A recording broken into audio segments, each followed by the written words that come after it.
Maya Chen had always been the best at what she did. At 28, she was one of the youngest intelligence officers ever recruited by the Special Operations Division. Her small frame and quiet demeanor fooled most people, but those who worked with her knew better. Maya could speak 6 languages fluently, move through shadows without making a sound, and had a memory that captured every detail like a camera. The mission briefing came on a cold Tuesday morning in November.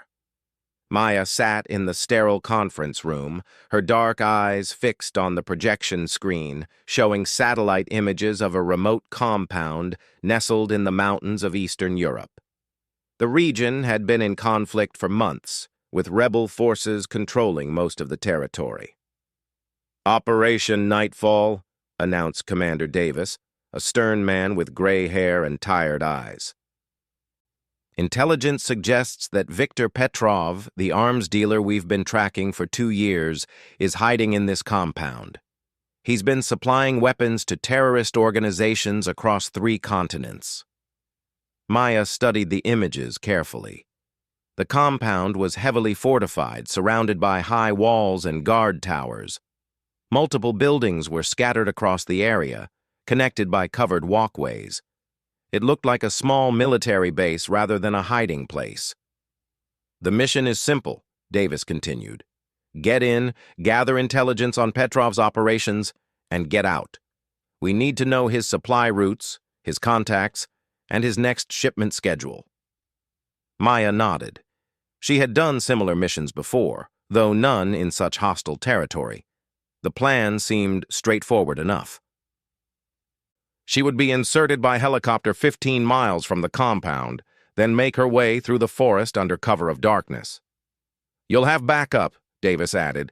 "Team Alpha will be stationed 5 miles out, ready to extract you if things go wrong. Radio contact every hour." The team leader for Alpha was Captain Marcus Webb, a man Maya had worked with twice before. He was reliable, but had a tendency to play things too safe. His team consisted of 4 other operatives, all experienced in combat situations.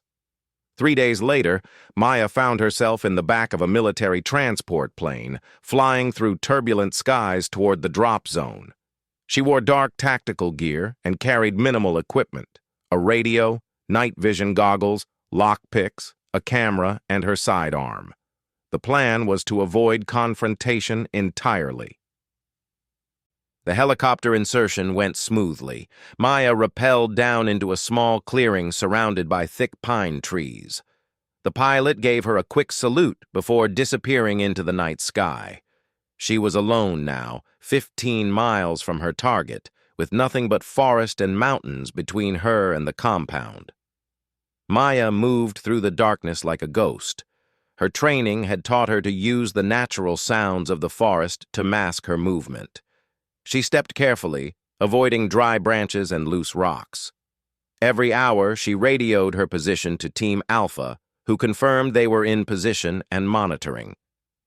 The first sign of trouble came on the second night.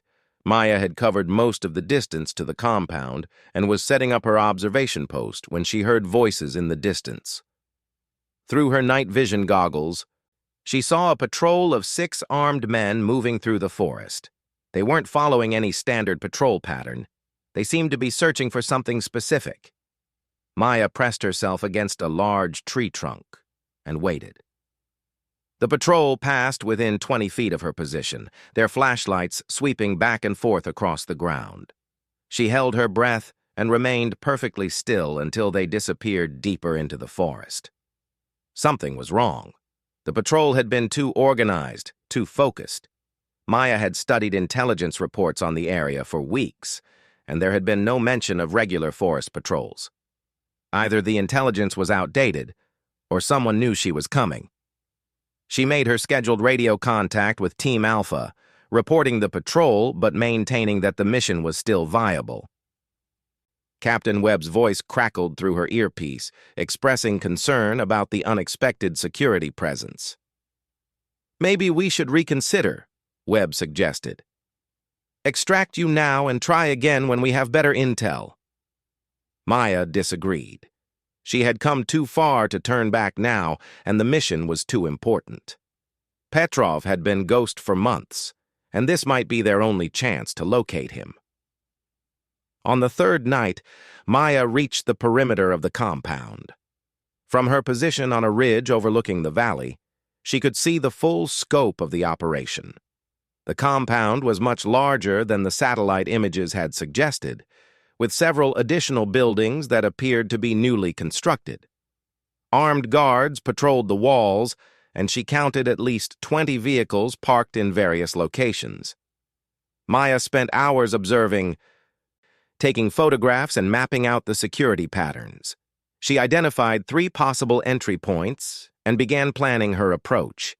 The weakest point appeared to be a maintenance gate on the eastern side, where the guard rotation left a brief window of opportunity every 4 hours. At 2 a.m., Maya made her move. She descended from the ridge and approached the compound through a drainage ditch that ran along the eastern wall. The maintenance gate was exactly where the reconnaissance photos had indicated, and her timing was perfect.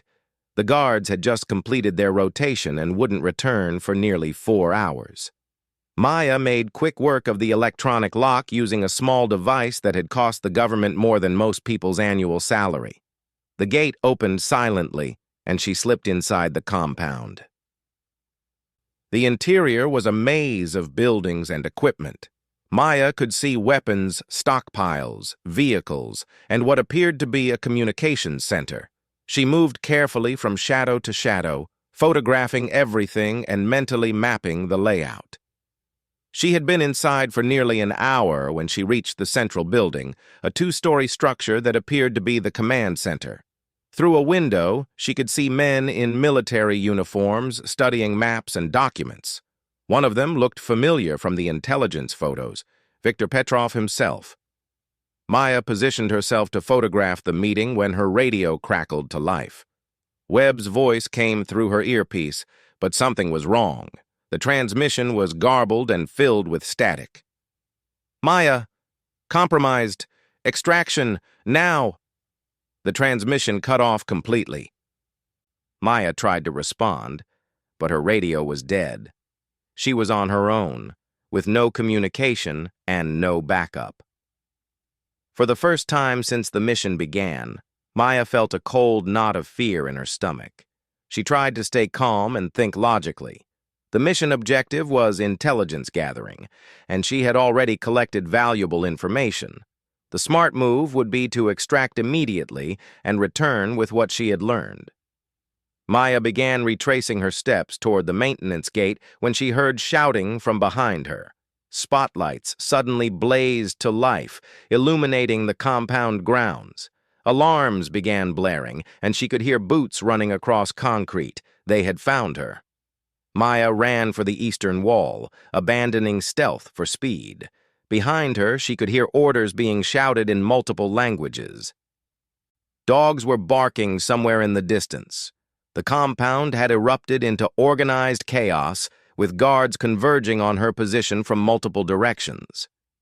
She reached the maintenance gate to find it blocked by 2 armed guards. Maya had no choice but to find another way out. She changed direction and headed for the northern wall, hoping to find a weakness in the perimeter security. A bullet struck the ground inches from her feet, sending up a spray of dirt and concrete.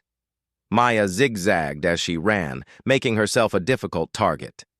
More shots rang out behind her, but the guards were shooting in poor light, and their accuracy suffered. Maya reached the northern wall and began climbing, using drainage pipes and window ledges to pull herself up. She was nearly at the top when a guard appeared below her, raising his weapon to fire. Maya had no choice but to defend herself. She drew her sidearm and fired twice. The guard dropped to the ground, no longer a threat. Maya felt sick. She had hoped to complete this mission without bloodshed. More guards were converging on her position. Maya pulled herself over the wall and dropped down on the other side, landing hard on rocky ground. Pain shot through her ankle, but she forced herself to keep moving. The forest was her sanctuary now. Maya disappeared into the thick trees as searchlights swept the area behind her. She could hear vehicles starting up and knew they would be pursuing her soon. Maya hobbled through the forest, favoring her injured ankle and trying to put distance between herself and the compound.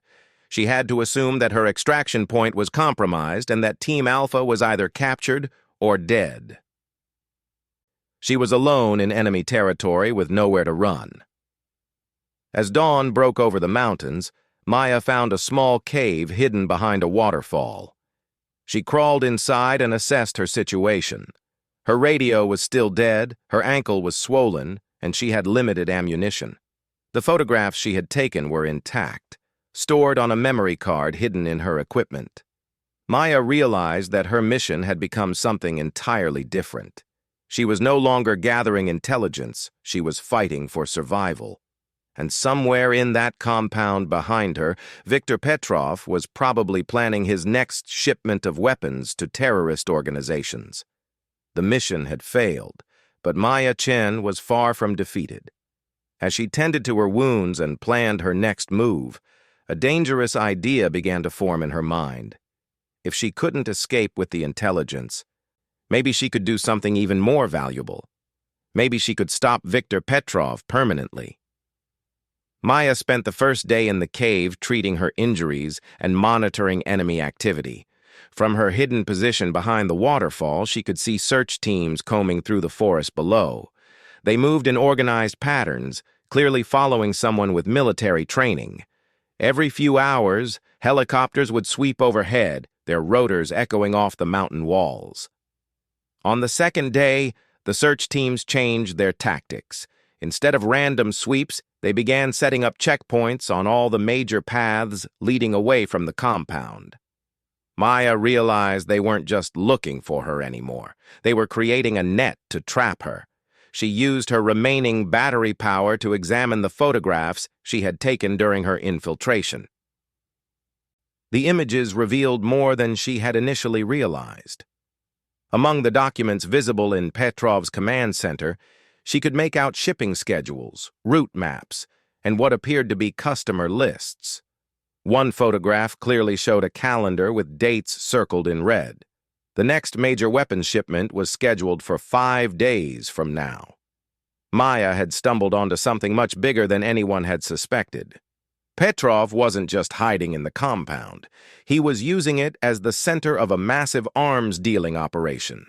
The weapons she had seen stockpiled could supply several terrorist organizations for months. As she studied the images, a plan began to take shape. Maya had originally been trained as an intelligence gatherer, but her background included extensive demolitions training. If she couldn't escape with the information, maybe she could ensure that Petrov's operation never harmed anyone again. But first, she needed to know more about Team Alpha's fate. Had they been captured, killed, or had they simply retreated when communications failed?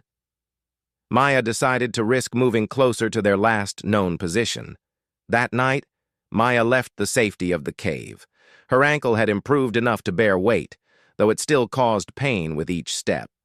She moved carefully through the forest, using natural cover to avoid the search teams that continued patrolling the area. It took her 6 hours to reach the ridge where Team Alpha had been positioned. What she found there made her blood run cold. The abandoned campsite showed clear signs of a struggle: scattered equipment, bullet holes in nearby trees, and drag marks leading toward the compound. Maya found Captain Webb's radio partially hidden under a pile of leaves. The device was damaged but still functional. She turned it on and immediately heard transmissions in multiple languages. The enemy was using captured American equipment to coordinate their search efforts. Among the chatter, she heard something that changed everything. A voice speaking heavily accented English was giving orders about the American prisoners. Team Alpha was alive but captured. Maya now faced an impossible choice. She could try to escape on her own, carrying the intelligence about Petrov's operation but leaving her team behind. Or she could attempt a rescue, risking her own life and potentially losing the vital information she had gathered. For Maya, there was really no choice at all. She had never abandoned a teammate, and she wouldn't start now. Maya spent the rest of the night observing the compound from multiple angles. Her earlier infiltration had given her valuable knowledge about the layout and security patterns. During the day, she had noticed that the guards became more relaxed, rotating less frequently and maintaining larger gaps between patrols. The captured Americans were being held in a separate building on the western side of the compound, a concrete structure with barred windows that looked like it had been designed as a prison from the beginning. Maya counted 6 guards stationed around the building during the day, with the number doubling at night. Maya realized she needed more than just good intentions and basic weapons to pull off a rescue. She needed supplies, and there was only one place to get them. For 2 days, Maya watched the compound's supply operations. Every morning at dawn, trucks would arrive carrying food, equipment, and ammunition. The drivers followed the same route each time, a dirt road that wound through the forest for 3 miles before reaching the compound. Maya chose her ambush point carefully, a sharp curve where the road passed between 2 large boulders, forcing the trucks to slow down significantly. She arrived at the location before sunrise and positioned herself behind the rocks with a clear view of the approaching road. The first truck appeared right on schedule. Maya could see 2 men in the cab, both armed but relaxed. They had no reason to expect trouble on a route they had traveled dozens of times before. Maya waited until the truck began navigating the curve before stepping out into the road with her weapon raised. The driver hit the brakes hard, causing the truck to skid sideways across the loose gravel. "Get out slowly," Maya ordered in Russian, one of the languages she had learned during training. "Hands where I can see them." The 2 men complied, clearly surprised by the appearance of a small woman in tactical gear. Maya could see confusion in their faces. They had been searching for her for days, but probably expected someone trying to escape, not someone bold enough to attack their supply line. Maya secured the prisoners using zip ties from her equipment, then examined the truck's cargo. She found exactly what she needed: explosives, detonators, ammunition, and military-grade communications equipment. The truck was carrying enough firepower to level half the compound.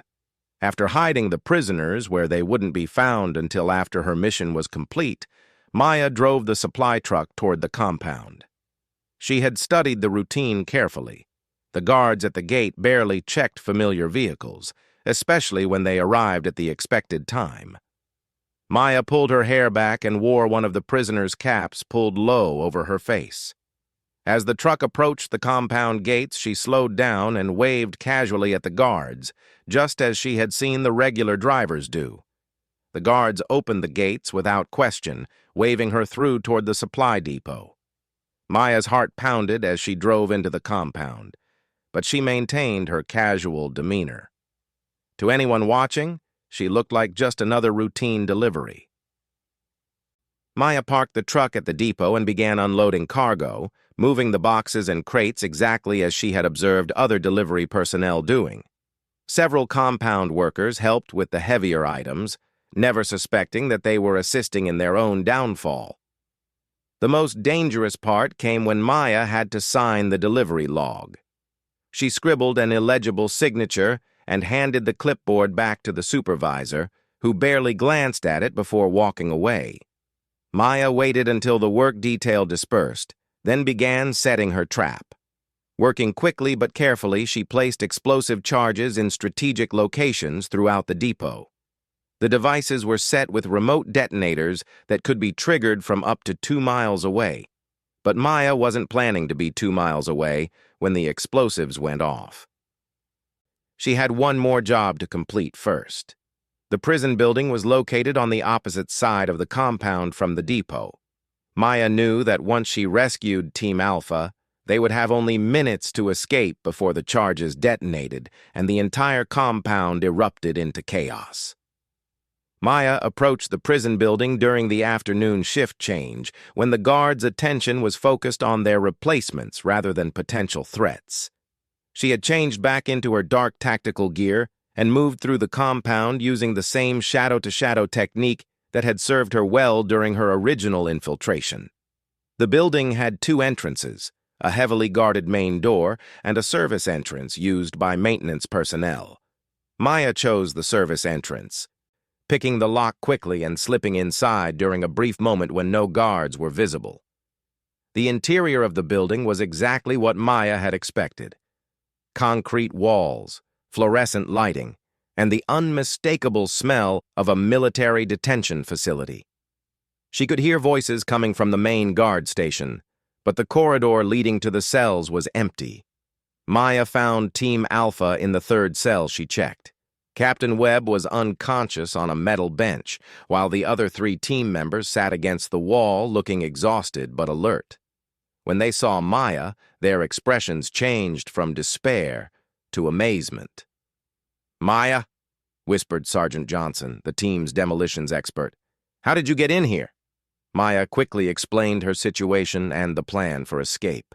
The team members were injured but mobile, and their spirits improved dramatically when Maya handed them weapons from her captured supplies.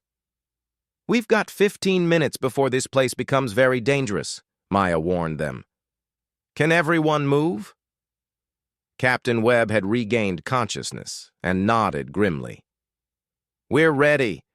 What's the exit strategy?" Maya led the team through the service corridor and back outside. The afternoon sun seemed blindingly bright after the dim interior of the prison, and Maya had to resist the urge to squint as they emerged into the compound. Getting 5 people out of the compound undetected would be almost impossible during daylight hours. Maya realized they needed a distraction, something that would draw the guards' attention away from their escape route. Maya smiled as she pulled the remote detonator from her equipment. Sometimes the best distraction was the biggest explosion you could create. "Everyone ready to run?" she asked Team Alpha. Captain Webb looked confused until Maya showed him the detonator. "You didn't just rescue us," he said with a grin. "You're about to destroy this whole operation." Maya nodded and pressed the button. The explosion ripped through the compound with devastating force. Maya had positioned the charges perfectly. The supply depot erupted in a massive fireball that sent debris flying in all directions. The shockwaves shattered windows throughout the compound and knocked several guards off their feet. Maya and Team Alpha were already running when the blast hit.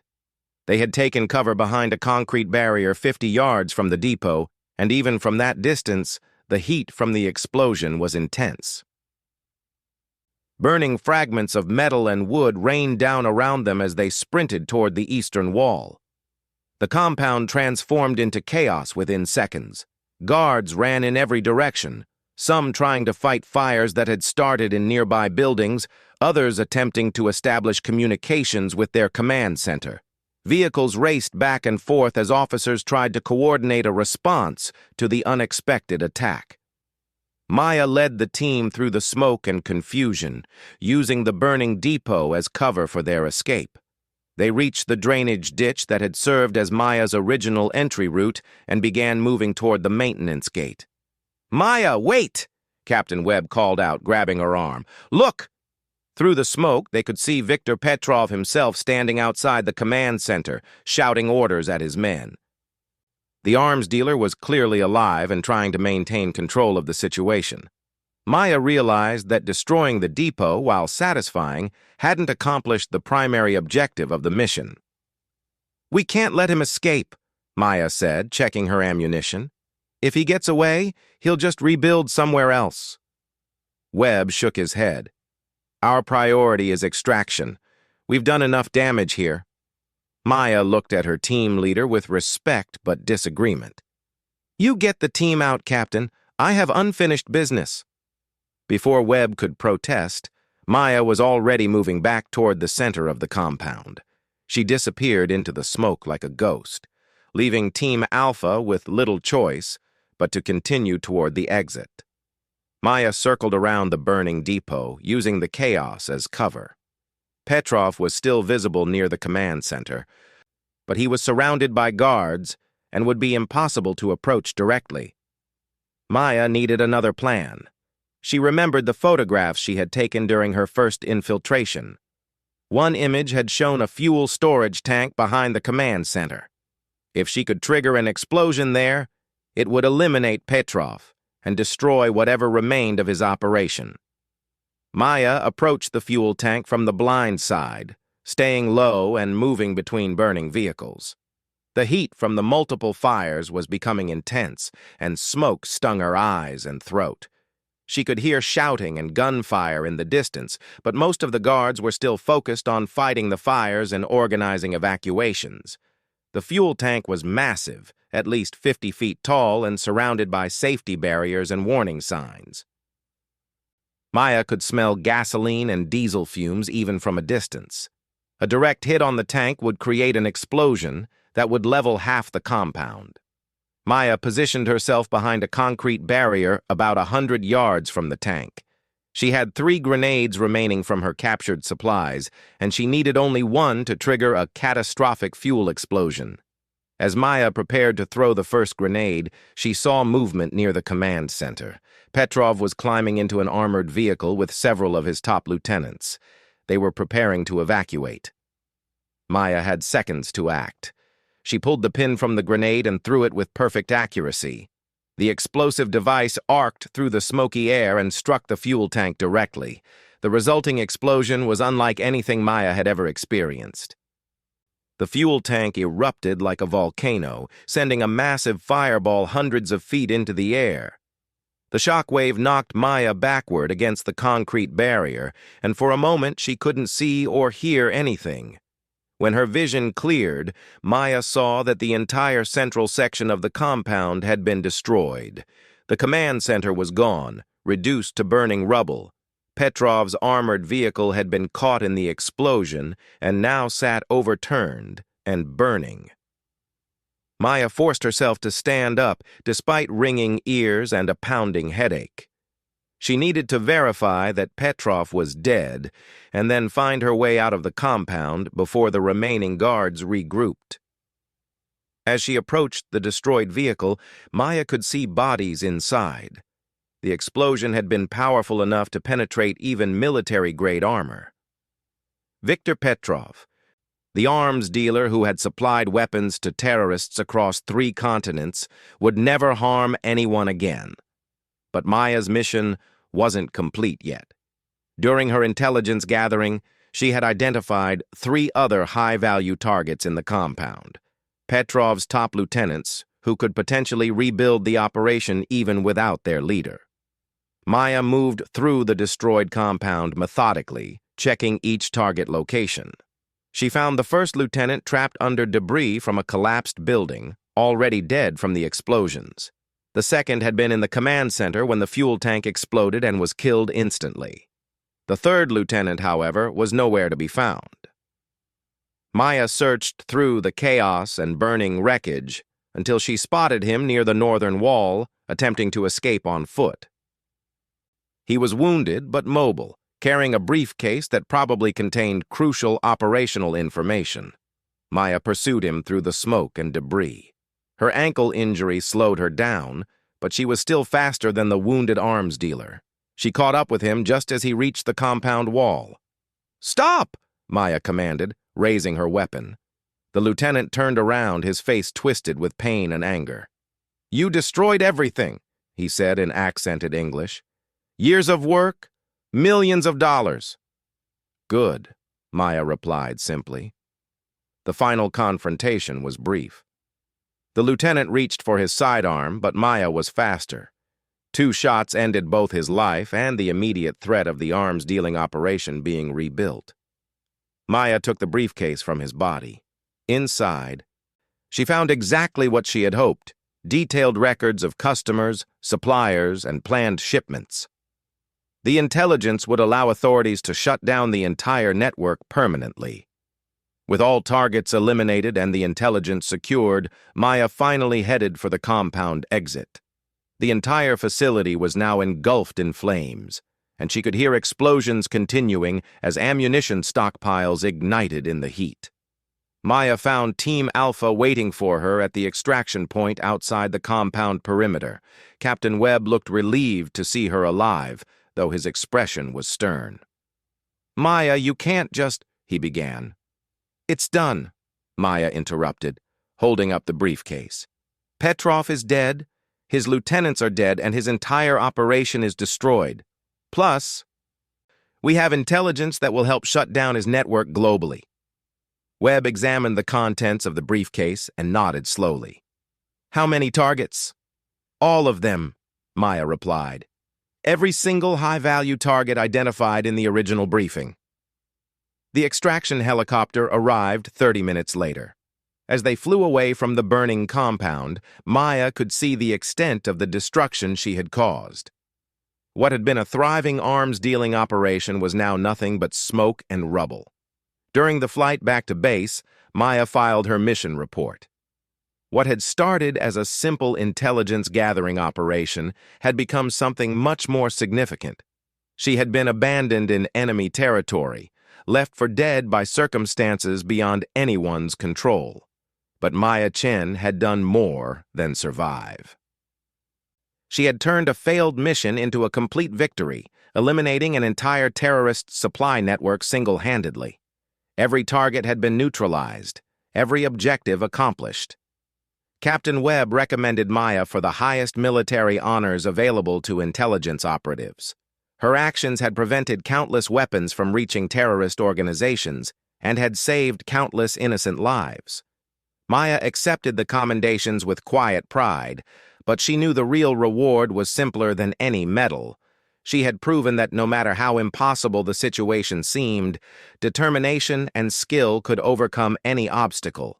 The arms-dealing compound was never rebuilt. Viktor Petrov's network crumbled without its leadership, and the intelligence Maya recovered led to arrests across multiple continents. The mission that had nearly cost Maya her life became one of the most successful intelligence operations in recent history. Maya returned to active duty 6 weeks later after her ankle had fully healed. She requested assignment to another high-risk mission, and her request was immediately approved. After all, Maya Chen had proven that when everyone else abandoned her in enemy territory, she didn't just survive, she completed the mission better than anyone had thought possible.